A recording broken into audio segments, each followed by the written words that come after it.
1, 2절 말씀을 제가 읽으면 여호수아가 죽은 후에 이스라엘 자손이 여호와께 여쭈어 이르되 우리 가운데 누가 먼저 올라가서 가나안 족속과 싸우리이까. 여호와께서 이르시되 유다가 올라갈지니라. 보라, 내가 이 땅을 그의 손에 넘겨 주었노라 하시니라. 아멘.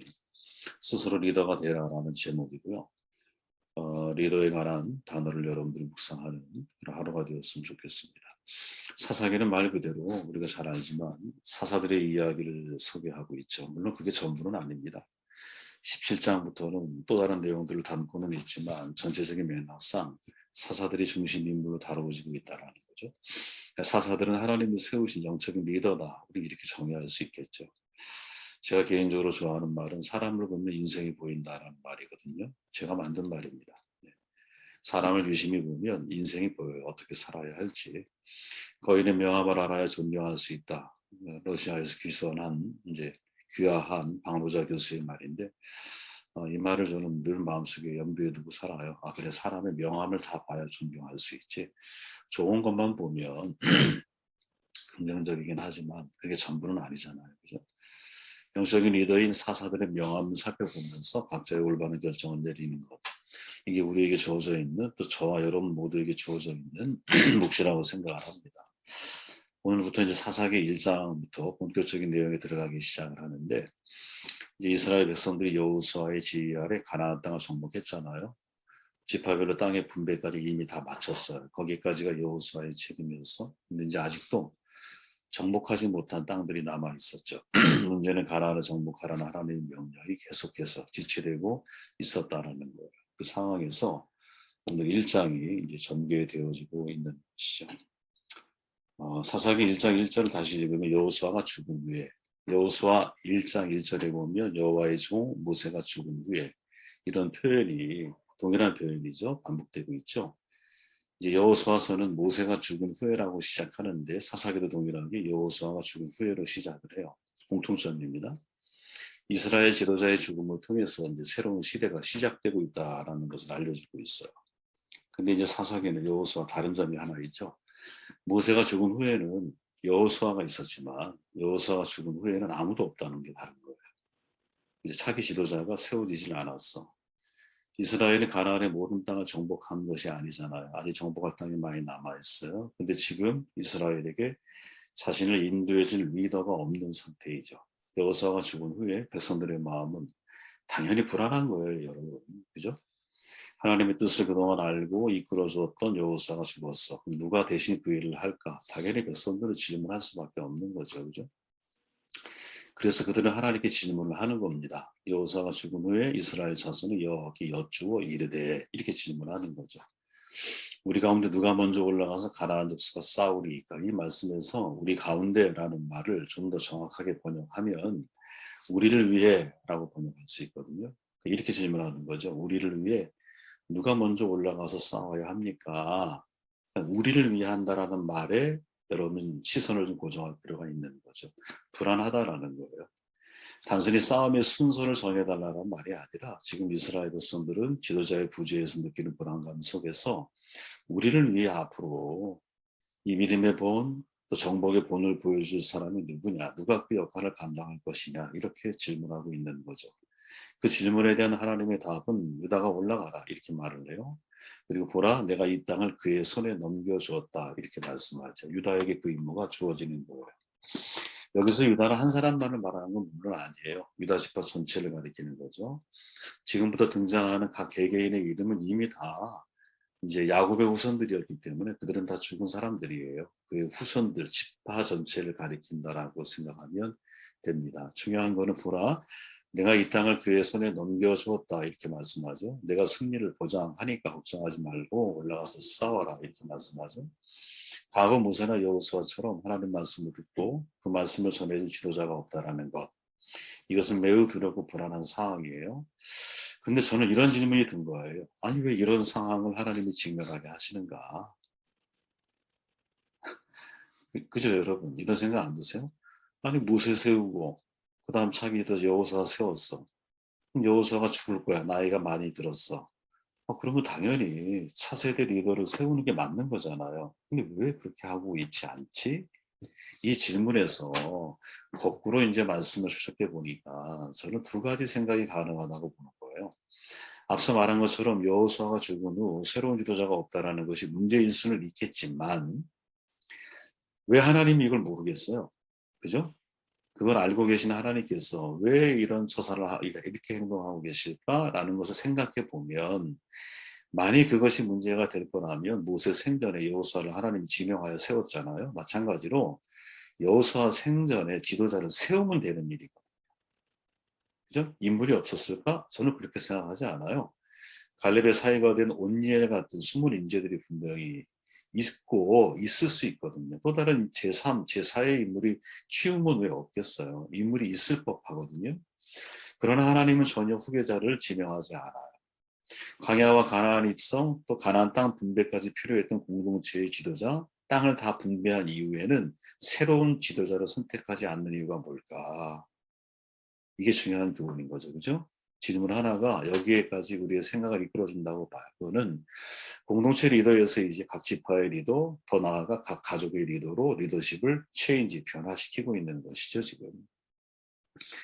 특정한 리더에게 기생하며 그를 의존하며 살아가는 것이 아니라 여러분 각자, 우리 각자가 스스로 영적인 리더가 되어서 살아야 한다라는 말이죠. 저는 여러분 군중신앙, 기생신앙 이게 정말 위험한 신앙이라고 생각을 한다 그랬죠. 왜? 군중신앙은 우리가 흩어져 버리면 내 신앙도 사라져 버려. 기생신앙은 숙주가 죽으면 나도 죽는 거예요. 그렇게 여러분 군중 속의 신앙을 배울 수 있고 숙주를 통해서 내 신앙이 전달되어서 내가 잘할 수는 있지만 그게 마지막이 되면 안 된다는 거지. 빨리 나는 독립해야 되고 사생하는 신앙인이 되어야 한다는 거지. 지금 여러분 여호수아가 죽은 이후에 하나님은 충분히 죽기 전부터 모세 옆에 여호수아를 세웠던 것처럼 여호수아 옆에 또 다른 지도자를 충분히 하나님 선출하고 세우실 수 있어요. 근데 왜 가나안 땅 분배를 각 지파에게 다 마친 이후에는 또 다른 지도자를 세우지 않느냐? 각각의 지파의 리더십이 있다라는 거지. 우리로 얘기하면 우리의 각 가정들이 다 리더십, 영적인 제사장들이 아니 내 스스로가 리더가 되어져야 한다라는 마음을 누가 아니라 내가 그런 리더로 하나님이 나를 세우기 원하신다라는 마음을 우리가 품어야 한다는 거죠. 하루빨리 여러분 자기 사명을 붙들고 살아갈 수 있어야 되거든요. 자기 사명을 찾지 못하면 여러분 자꾸 다른 사람 사명에 쭈뼛쭈뼛대는 인생이 돼요. 자기 사명이 있어야 여러분 다른 사람의 사명과 연합해서 협력할 수 있는 길을 찾아갈 수 있거든요. 이게 진짜 홀로선 신앙인 거예요. 하나님 없는 홀로선이 아니에요. 하나님 없이 하나님 앞에서 하나님과 함께 살아갑니다. 이 보네포의 말을 여러분 잊으면 안 된다고 생각을 합니다. 2절 말씀을 읽어볼게요. 여호와께서 이르시되 유다가 올라갈지니라 보라 내가 이 땅을 그의 손에 넘겨주었다. 스스로 리더십을 준비해야 한다라는 거예요. 여러분 왜 하필 유다일까? 이런 질문 해보신 적 있어요? 12지파잖아요. 근데 왜 하필 유다를 하나님이 선택하셨을까? 장자는 루벤 지파잖아요. 여러분 물론 루벤 지파가 야곱의 역사 속에서 우리가 알지만 그 기득권이 넘어갔죠. 장자권이 영적인 흐름이 넘어가요. 유다에게 물론 인정할 수 있어. 그러나 지금 이 상황 속에서도 하나님이 왜 하필 유다를 가장 선봉장으로 세우시는 걸까?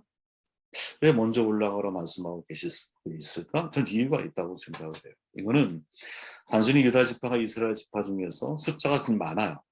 또 탁월하기 때문만일까? 그건 또 아니라고 봐. 더 중요한 이유는 뭐냐? 유다 지파가 하나님이 보실 때 그나마 좀 가장 그래도 믿을 만한 에이스라는 거죠. 유다 지파는 솔선수범하는 지파거든요. 굳은 일이 있을 때마다 내가 먼저 하겠습니다라고 나섰던 지파거든요. 선두 지파예요. 책임을 지는 지파였어요. 이런 성향은 여러분 야곱의 아들 유다로부터 비롯된 것 같아요. 왜? 창세기 45장 33절에 보면 요셉이 베냐민에게 눈에 오시고 감옥에 가두었을 때 유다가 내가 대신 잡혀서라도 베냐민을 보내려고 하잖아요. 책임지겠다라는 거죠. 이게 가풍으로 아마 대대적으로 이어져 내려왔던 것이 아닐까 이런 생각을 해봐요. 왜? 지금 여러분 이 가나안 정복 사건 속에서 우리의 눈에 주목되는 사람들을 다 생각해 보세요. 전부 다 유다 지파예요. 헤브론 전 땅을 점령했던 갈렙 유다 사람이잖아요. 갈렙의 딸 악사와 결혼한 온니엘 유다 지파 사람이잖아요. 그죠? 유다가 또 가서 헤브론에 거주하는 가나안 족속을 쳐서 세세와 아이만과 달메를 죽였다. 헤브론의 본 이름은 기랏 아르바였다. 여러분, 아낙의 자손들 가운데서 3명의 아주 거인들이 있었는데 세세, 아이만, 달메잖아요. 그죠? 갈렙은 쫓아냈어요. 근데 유다 지파는 죽였다고 이야기를 해요. 그러면 이들이 멸종되느냐? 그건 아닌 것 같아요. 남겨진 후손들이 아마 연결이 된 것 같은데 블레셋 시대에 보면 이제 골리앗이라고 하는 사람이 나오잖아요. 육손이도 나오고 막 골리앗 옆에 주변 친구들도 있어. 다윗이 해결한 건 골리앗 한 명이야. 근데 그와 부하들이 남아있는 골리앗 친구들을 다 죽이죠. 그때 이후로 다 거인족이 등장을 안 해요. 그죠? 기억하시죠? 그 다윗이 어느 지파인지 아세요? 다윗이 유다 지파거든요. 그러니까 유다 지파는 리더의 인격, 다시 말하면 리더십이 준비된 지파가 아닐까? 이런 생각을 하게 되는 거예요. 이제 왜? 그 가문에 흐르는 어떤 뭐랄까 가풍인 거예요. 가풍, 여러분. 네.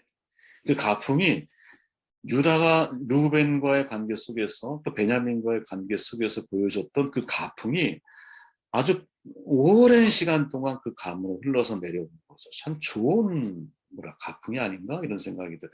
우리의 가정들이 이런 가풍들이 있으면 좋겠어요. 그죠? 리더의 인격을 가지고 있다. 리더십이 준비된 사람이다. 그치? 한옥 목사의 칼과 칼집이라는 책이 있어요. 한번 꼭 읽어보셔요.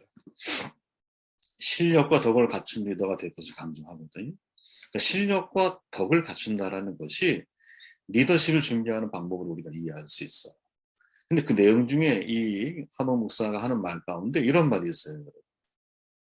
진정한 리더십의 기준은 자신이 얼마나 위대한 업적을 이루었느냐가 아니라 얼마나 다른 사람이 위대한 일을 향할 수 있도록 도왔느냐로 판단되는 겁니다. 리더가 된다는 것은 자신이 꽃이 되는 것이 아니라 한 알의 밀알의 썩음으로써 다음 세대가 열매를 맺게 해주는 것입니다. 영향력 있는 리더가 되려면 칼인 내용 즉 내가 축적한 지식이며 연마한 실력이며 경험을 통해 쌓아올린 노하우가 있어야 합니다. 실력이 칼이라면 칼집은 겸손, 인내, 침묵 그리고 자기 절제입니다. 저는 그래 매우 성경적인 리더십에 대한 정의를 이분이 해주고 있다고 봐. 저는 리더십에 관한 분야를 좋아한다 그랬잖아요. 제가 그래서 그쪽 관련돼서는 이런저런 책을 많이 읽는 편인데 이분이 한 이 내용은 성경적인 리더십에 아주 준하는 그런 내용이에요. 그리스도인은 영적인 리더잖아요. 그죠? 우리는 얼마나 내가 위대한 업적을 이루었는가로 하나님께 평가받을까? 그렇지 않다고 봐요. 선한 영향력, 얼마나 다른 사람을 위대한 일을 행할 수 있도록 도왔느냐로 분명히 하나님이 우리의 삶을 평가하지 않을까. 왜? 그 삶 속에 우리의 희생이 담겨 있고 그 삶 속에 미래에 대한 책임의식이 담겨 있는 것이고 그 삶 속에 솔선수범이라고 아름다운 삶의 태도가 담겨져 있는 거거든요. 내 자신이 꽃이 되려고 하는 사람은 세상에 많아요. 그러나 내 자신이 미랄이 돼서 다음 세대가 열매를 맺도록 도와주려고 하는 마음을 먹은 사람은 세상에 많지 않아요. 그렇죠? 유다 지파 완벽하지 않아요. 그죠? 왜? 아도니 벳색이 도망할 때 그를 쫓아가 잡았어. 엄지손가락, 엄지발가락을 잘라버렸어. 근데 이거는 하나님의 명령이 아니었어. 그건 가나안의 문화야. 가나안의 예전에 아도니 벳색이 다른 족속과 싸워서 왕을 잡았을 때 이렇게 행동을 했어요. 그러니까 똑같이 그들의 영향을 받고 있다라는 거지. 19절에 보니까 골짜기의 주민들은 철병거가 있으므로 그들을 쫓아내지 못해요. 철병거가 있는 골짜기의 주민들은 쫓아내지 못해요. 이게 유다 지파의 유일한 흠이야. 성경에 기록되어져 있는 여러분. 그럼에도 유다 지파에게 기회가 주어진 이유가 뭐냐? 그걸 하나님이 다 알고 계시고 앞으로 벌어질 거 다 알고 계시잖아요. 그럼에도 기회가 주어진 이유가 뭐냐? 야, 저는 그나마 이 준비된 리더십을 가지고 있기 때문이다. 그렇죠? 유다 지파에 흐르는 자기 희생적인 정신. 내가 꽃이 되려고 하지 않고 하나의 밀알이 되려고 하는 거. 갈렙이 갈렙으로 끝나지 않잖아요. 그렇죠? 온니엘이라고 하는 걸출한 리더를 배출을 해내잖아요. 그렇죠? 유다 지파의 가풍, 책임 감당의 자세인 거죠. 책임감의 크기가 리더십의 크기거든요. 그러니까 진짜 믿을 만한 사람의 두 가지 특징이 있다고 생각을 하는데 어렵고 힘들 때 힘이 되어주는 거. 이게 첫 번째 특징이야. 또 역으로 말하면 이걸 역반대로 이야기하면 힘들고 어려운 일을 자청해서 맡아줄 수 있는 바로 그 사람. 이게 정말 좋은 사람이죠. 훌륭한 리더인 거지. 그렇죠? 유다가 그런 역할을 하고 있다. 그리고 이것은 우리에게 필요한 매우 중요한 리더십이다. 라고 저는 생각을 하게 되었어요. 마지막 2절 말씀. 여호와께서 이르시되 유다가 올라갈지라 보라 내가 이 땅을 그의 손에 넘겨주었다. 19절에 보니까 그들을 쫓아내지 못했다. 스스로 믿음을 지켜야 한다라는 거죠. 그의 손해라고 하는 단어가 중요하다고 그랬죠. 왜? 이건 단수예요, 단수. 복수가 아니에요. 그러니까 단수란 말은 뭐냐면 지금 이 말은 유다에게만 주어졌다는 거예요. 유다, 네가 이 일을 해야 돼. 이 일을 위해 너를 선택했어. 내가 너와 함께 할 거야. 그리고 내가 너를 그 땅의 모든 사람들을 너의 손에 넘겨줄 거야. 이렇게 약속하셨다는 거지, 그죠? 그러니까 유다 지파는 하나님을 신뢰하며 전쟁에 나아가면 돼요. 근데 문제가 뭐야? 나갈 때 자기 형제 시므온을 데리고 나가죠. 그죠? 도움을 요청을 해. 그죠? 이 장면이 중요한 이유는 뭐냐면 여러분, 이게 이제 반쪽짜리 순종이라고 말을 할 수 있는 거예요. 부분적인 순종이라는 거죠. 왜? 하나님이 단수로 말했거든. 너. 근데 유다는 복수로 반응하고 있거든. 이게 문제라는 거예요. 시몬과 함께 가요. 여러분 거꾸로 이런 질문 들지 않으세요? 아니 이게 왜 반쪽짜리 순종이야. 형제가 힘을 합쳐서 함께 싸우면 그게 무슨 나쁜 일이에요. 더 좋은 일 아니야? 이렇게 이해할 수도 있어요.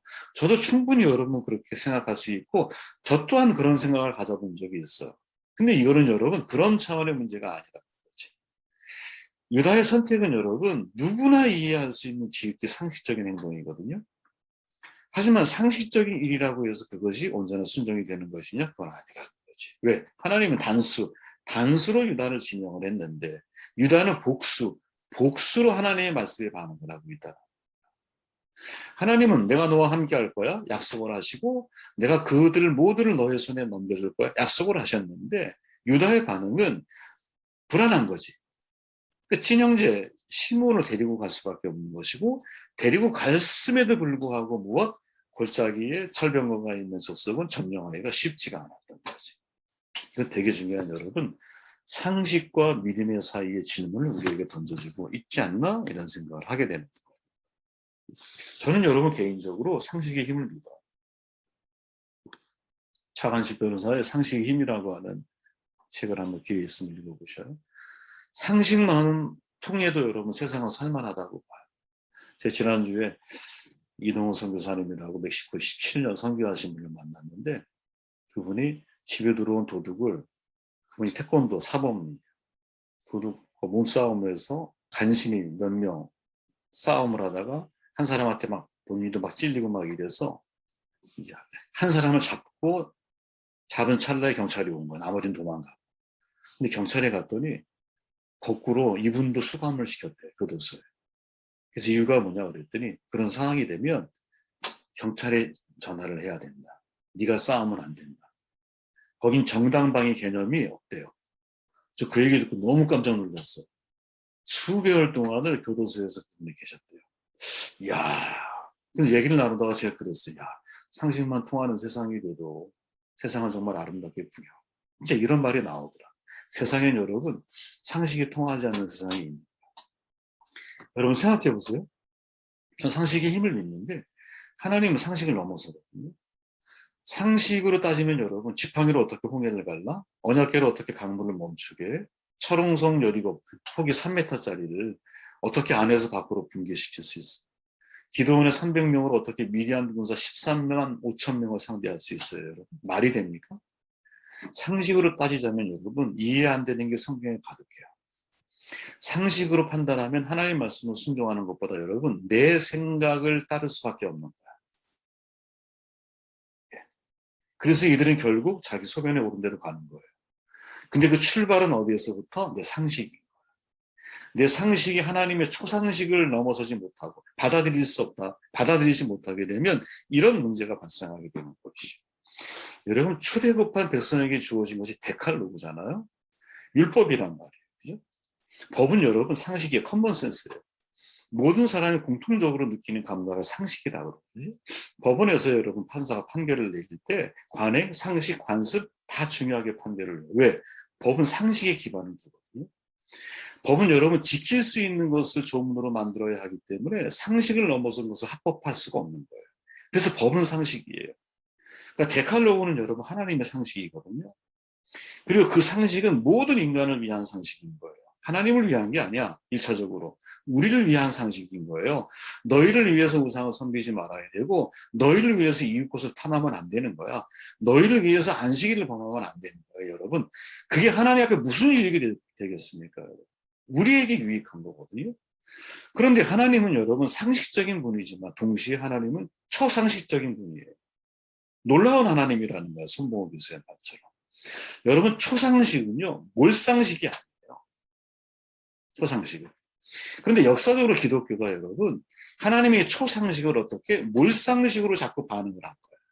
그리고 몰상식으로 흘러가기 시작할 때 사제가 타락하고 성전 건축이 성행하고 부동산을 교회가 축적하고 십자군 전쟁 같은 걸 이렇게 정복적인 선교를 감당하고 남미 기독교 역사를 보면 여러분 사제가 먼저 들어가고 그 다음에 군인들이 따라 들어가서 정령을 다 해버린 거거든.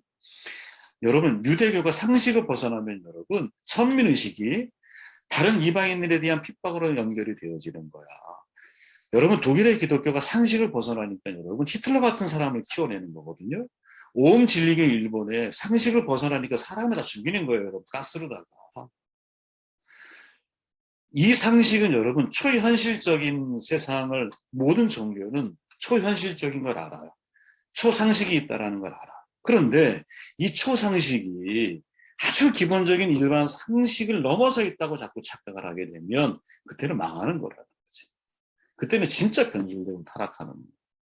하나님은 분명히 여러분 내가 이 땅을 그의 손, 유다 너의 손에 내가 넘겨주었다 이렇게 말씀하신 거죠. 유다는 이 말씀에 대한 믿음을 지켜가야 돼요. 근데 유다는 상식을 선택을 해요. 시몬 집파로 동참시키고 철병과 족속은 쫓아내지도 못해. 왜 그럴까요? 우린 철이 없어. 쟤는 철로다가 무기를 만들었어. 근데 여러분 과거를 한번 역추적해 보세요. 그보다 더한 사건들을 하나님이 하나님의 방법대로 해결해 오셨거든요. 철병거라는 게 문제인 게 아니야. 철병거라는 게. 이 다음에 넘어가면 여러분 시스라라고 하는 사람이 900개대의 철병거를 가지고 싸움에 나오는데 단칼에 끝내버려요. 그 차이가 뭐냐?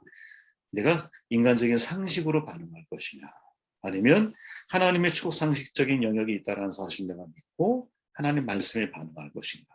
이 문제를 사실은 유다가 마지막 그 이루지 못하는 사건을 통해서 우리에게 도전하고 있는 것이 아닌가 그런 생각을 해보게 되었습니다.